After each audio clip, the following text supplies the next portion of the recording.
Welcome. Hello, and welcome. I'm Rachel Bowden from Book Trust, Hi, and I'm Emma Zipfel from Book Trust. and we are so excited to be sharing the Bookbuzz titles for 2025 with you. We'll go through the 16 titles one by one, and then we'll show you all of them together at the end. So don't worry about scribbling down notes. You'll get to catch them all at the end of the webinar. We're going to have some special guests, including one of our brilliant panelists to share how all the books are chosen. So, as it says on the slide, just to remind you that this session is recorded, we'll email you the recording next week, and that the full list will be on the website as well after this webinar. And so, without further ado, here are the books. So the first category we have is Awesome Adventures.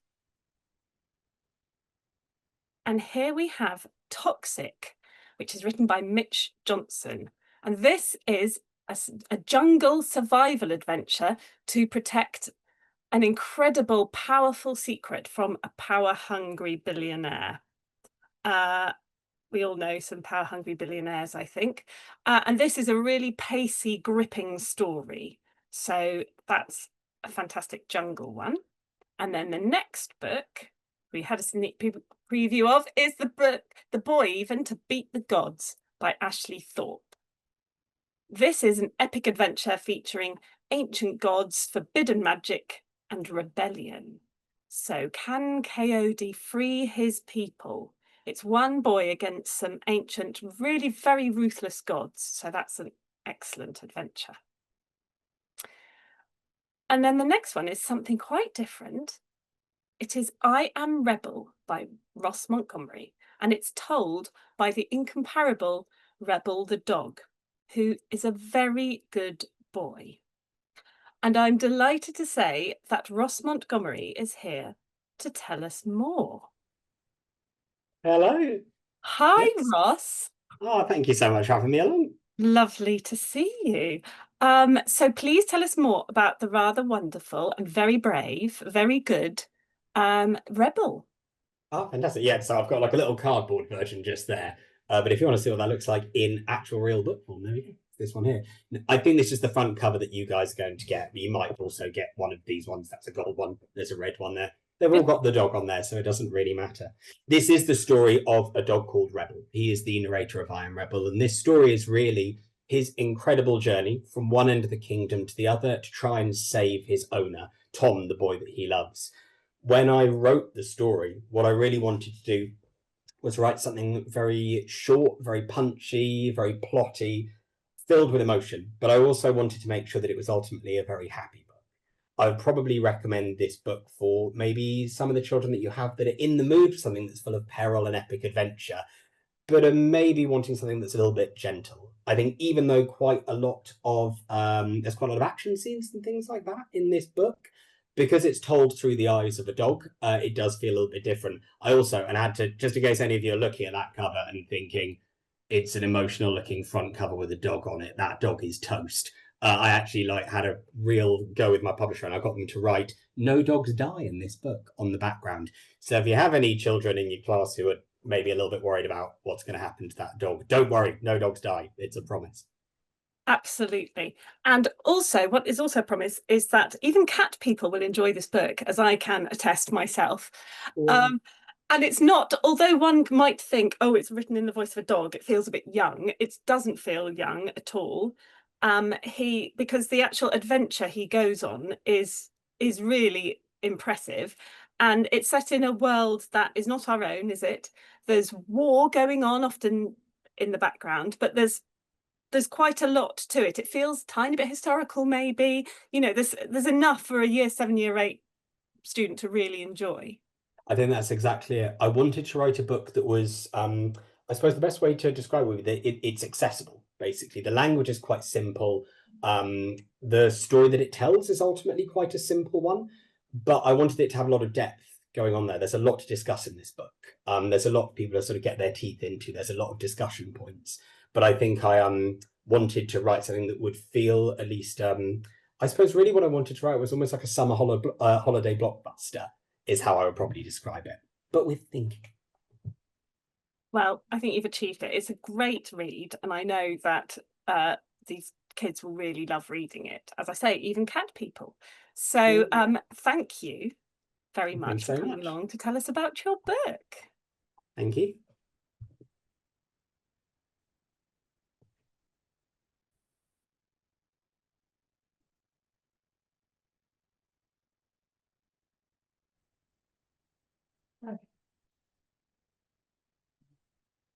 And our next category is exciting shorter reads. So we've got 3 really gripping stories that will keep students up too late reading them instead of looking at their phones.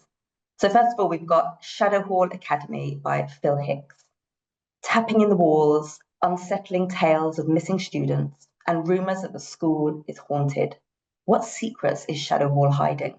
Find out in this spine-tingling ghost story. Next up, we have Reek by Alistair Chisholm, and it's also illustrated by George Katsoudas. So for those students that like some pictures to kind of help them along through the story, this is a really great choice.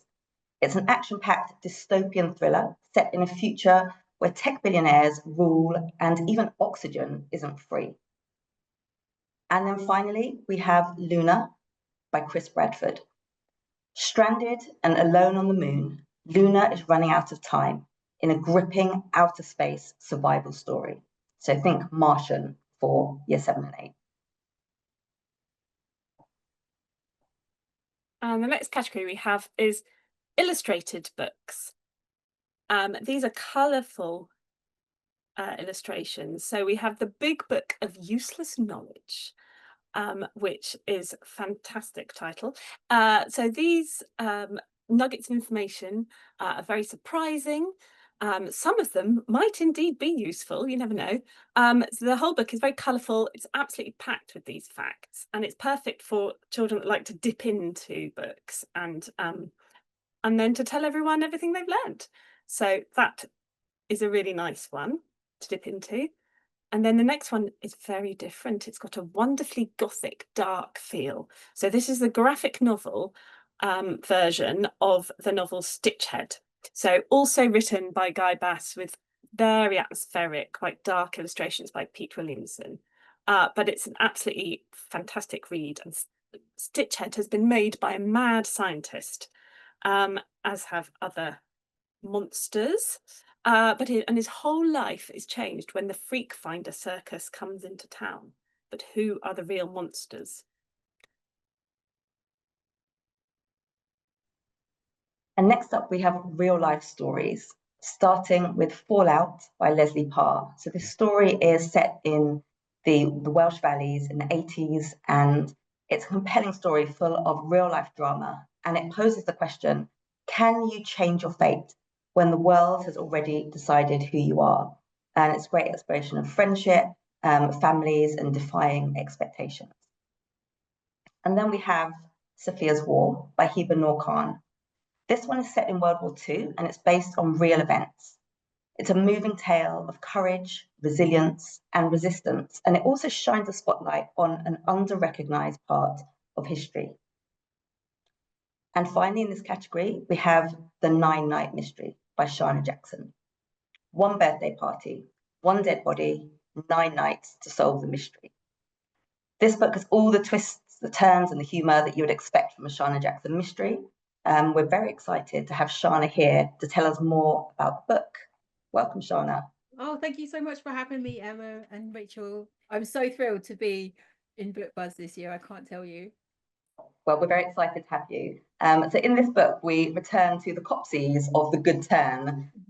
Could you tell us a little bit about this story? And also, does someone have to have read The Good Turn to enjoy this book? No, so you don't have to have read The Good Turn first. The Good Turn sets up the dynamic between these 3 characters, and they are 2 young girls and a boy who live in a cul-de-sac in Luton. And in The Good Turn, they go around basically being what they call a secondhand scout troop, doing things, nice things in their neighborhood. But in Nine-Night Mystery, Wesley is the main character in this one, and he decides, along with his mother and the fellow Copsies, to throw a surprise birthday party for their neighbor Rachel. And it goes, okay. And the next morning he goes round to see her to do her a favour, and dun dun dun dun, she's dead in her bed.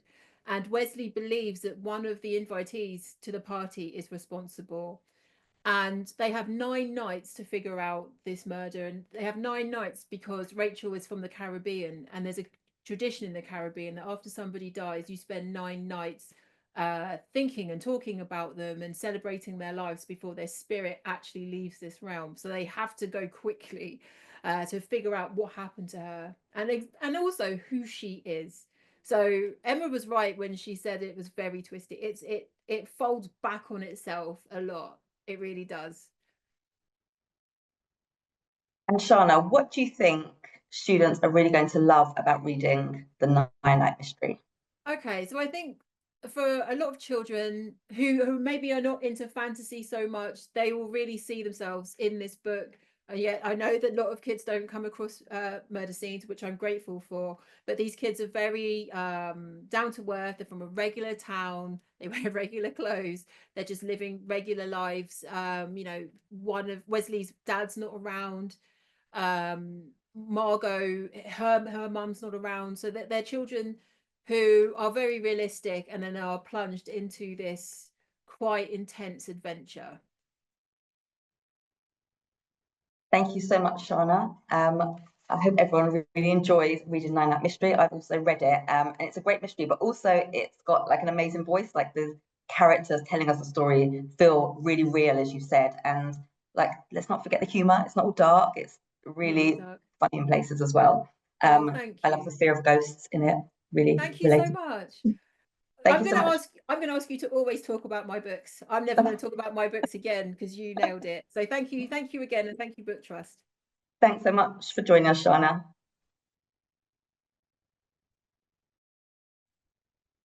So the next category is magical tales. And the first one that we have is Impossible Creatures by Catherine Randell. And this has illustrations by Tomislav Tomic. And this story begins with someone trying to murder Mal. And soon Mal and new ally Christopher are trying to stop the magic from fading from a hidden world which is full of mythical creatures. So this is a pacey, inventive fantasy that will have children absolutely enthralled. It's written in a very accessible way, and perhaps children who don't like fantasy normally or don't think they like fantasy, this is a kind of an easy step in. And then, as you can see, the next magical tale, we have The Edge of the Silver Sea, which is by Alex Malarkey. And this has dark fairy tale vibes. So Blair has moved to a remote Scottish island, much to their annoyance. And Blair has made a very dangerous bargain with one of the Fae folk in return for going home. And they have to perform 3 impossible tasks, which can lead to some very chilling consequences. So this has a sort of darker edge to it, which is wonderful. And then for something completely different, we have some laugh out loud comedies, because we have to have something for everybody. And that's what books provide. So first up, we have Hercules, which is by Tom Vaughan and illustrated by David O'Connell. And Hercules is a typical teenage boy who wants to be legendary, like his name, saddled with that name. And he discovers that his birth dad is famous. And this could be his ticket to popularity. Does it go right? Does it go wrong? You can probably guess. And it's written in diary form, and it's full of sort of lots of embarrassing and hilarious moments. So that'll be a really funny one. And then the next one is The Girl Who Couldn't Lie, which is by Radhika Sangani. And here, Priya gets her grandmother's bangle stuck on her wrist. She can't take it off. And from then on, she simply can't lie. Not even a tiny fib. Not even a white lie to stop hurting someone's feelings. So it turns out that when she has to really say how she feels, that can lead to disaster, as you might imagine. So she has to work out a way to be true to herself, while being unable to lie. So this is both funny but also heartwarming. And then we have the very funny The Double Life of Ted Amos by Simon James Green, which is illustrated by Jennifer Jameson. Ted is a pretty ordinary boy, or is he? I'm thrilled to say that Simon James Green is here to tell us more about this one. Oh, hello. So nice to be here. Thrilled. Thank you for letting me be part of it. It's funny you've got the girl who couldn't lie on the list as well, because Ted Amos is a story about a boy who lies an awful lot all the time. So in this book, Double Life of Ted Amos, you'll meet, well, he's originally called Edward Amos, actually, at the very beginning, and he is the least popular boy in year 7 after a kind of a social media challenge he takes part in that goes hideously wrong. And he desperately wants to be liked and be one of the cool kids, you know. And then he learns his parents are getting divorced and is going to be spending time in a brand new town living with his dad instead, where kind of nobody knows who he is. And he sees that as a chance to completely reinvent himself and kind of be the cool kid he's always wanted to be. And he does that by telling just, you know, 1 or 2 very small lies to get things going, you know, like that he's really rich and he's in a band, he's got a girlfriend and things like that. And this really is a story about really whether Ted can kind of keep up that cool kid charade, or whether all those lies are going to catch up with him and come crashing down. So that's really what the book is about. And I guess I was inspired to write it. You know, I'm fortunate to do a lot of kind of school visits, so I meet a lot of young people in kind of year 7, year 8, and it always reminds me, frankly, how hideous it is being that age, how difficult it can be being like 11 to 13. And everything's changing, right? You know, you're trying to work out who you are, what your values are, who you want to be as a person. And it's really, really difficult. And you're surrounded constantly being bombarded by people on social media living these amazing lives, you know, like 13-year-olds who've made their first million, apparently, which, you know, makes me feel awful, let alone if you're 13 yourself. How are you going to work it all out, you know? And I wanted to really write a book that kind of explores those issues of, you know, working out who you are, working what kind of groups you kind of fit into, a really contemporary story which would hopefully kind of resonate with young people in those year groups, especially. But also a really funny one as well, you know, because I think it's really important, and you can tell and deal with quite big themes through humor and with comedy. It makes it so much more accessible, of course, as well. So those are the sort of key things I wanted to do with Ted. Well, I think you've done them very well, very well. I mean, it is funny. I mean, everything you write is very funny. And you're right, it makes it so accessible and so much more engaging. So I do think that the students will, as they read, recognise a lot of themselves or a lot of familiar scenarios in this.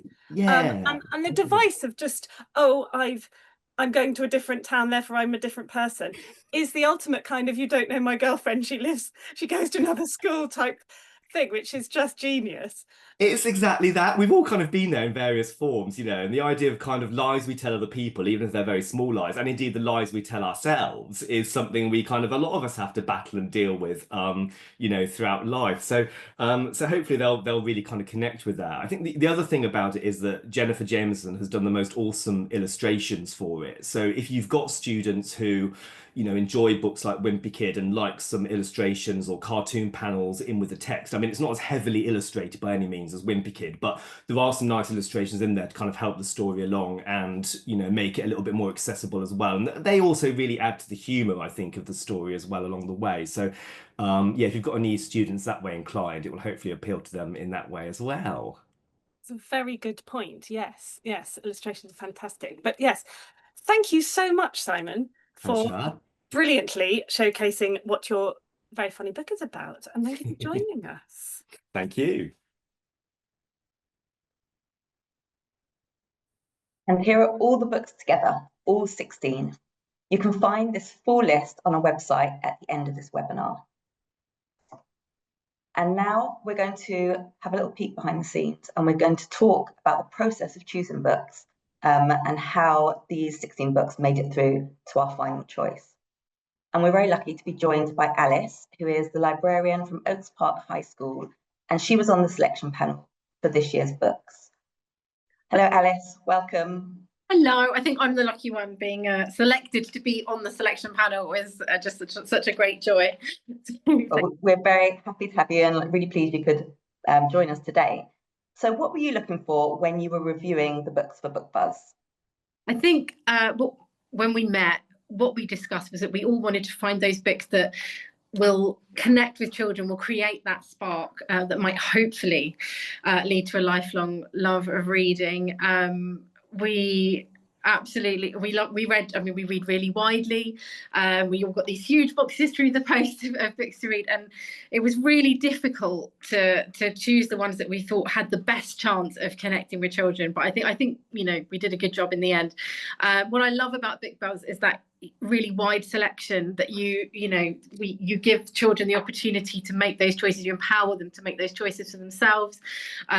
You know, we try and meet all different abilities and tastes. So I think that we've managed to come away with the best examples from all these different genres to put in front of children. But it's not easy, but it is fun. Definitely agree with you on that. As someone who's really indecisive, I'm glad that we've got people like you to help us choose. Secondly, why do you think it's important for teachers and school librarians to be part of the process of choosing these books? I think because we're having those conversations every day, we're especially librarians, but you know, teachers as well. We're living and breathing books every day. We're at the coalface, and having those kind of in-depth conversations that help us to identify the books that are going to create that spark for young people. I think we're also really well placed to promote and celebrate Bookbuzz as it carries on throughout the year, and then to try and suggest those books that might follow on from Bookbuzz. So yeah, I really love that teachers and librarians are invited to be involved in Bookbuzz, and that we're trusted to know what we're talking about and to sort of try and help shape it. It's been brilliant. Thank you very much. Can I ask you just a couple of extra questions? So first of all, could you tell us a little bit about how you use Bookbuzz in your school library, to kind of really make it an exciting programme for the children to be part of? Yeah, sure. So this is actually going to be our first year of doing Bookbuzz with a whole cohort. So I've done it with small groups before. So this is the first year of year 7. So once now this video is out, I will be slightly awkwardly showing it to my students when we come in. But we start trying to get a buzz going when our Bookbuzz buzz going when we first meet our incoming year 7 students. I know some librarians do it for older years, but we do it with year 7, and so it's something we talk to them about even at open evening when they come and look around. So, you know, when you come to us, you'll be able to choose your own book, and then that will be yours, and you can read it in lessons. It's the first thing that we're going to be doing with them to support transition.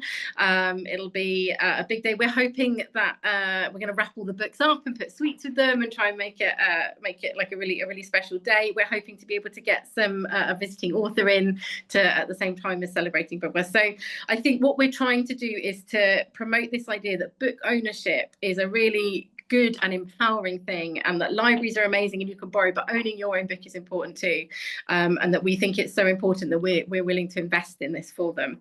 So sorry, that was a bit of a ramble. I hope that makes sense. Yeah, it completely made sense, and it sounds really exciting, and I almost wish I was a student in your school now. Books wrapped up and sweet, you can't go wrong. And then finally, we've had a question in the chat about how did you become a panelist for us? Do you want us to say a couple of words about how you managed to get involved with our panel? You might have to answer this for me, because I just had an email, I think possibly because I'd taken part in a few different webinars. I'm on the CILIP School Libraries Group Committee, and I'd spoken at the School Library Association conference. So I'm assuming it was something to do with that. And I also wrote an article about using Matt Goodfellow's The Final Year as a transition piece. So I think it could have been one of those things. But I think, you know, I'd never considered putting myself forward for it, but I don't know, you might be able to answer this. But if people are interested in doing it and would love to do it, then I'd recommend it. And maybe they can get in touch with you and say, pick me next time, because it's really good fun. Yeah, I think definitely. So if there are people listening who are interested in being involved in the selection panel, it is a really fun day. You get to explore loads of different books, maybe some that you wouldn't have picked up. And yeah, it's very exciting. So maybe like drop us an email if you are interested, and we can kind of be in contact with you about that. Alice, thank you so much. Enjoy your Bookbuzz launch this year, and thank you for coming to talk to us.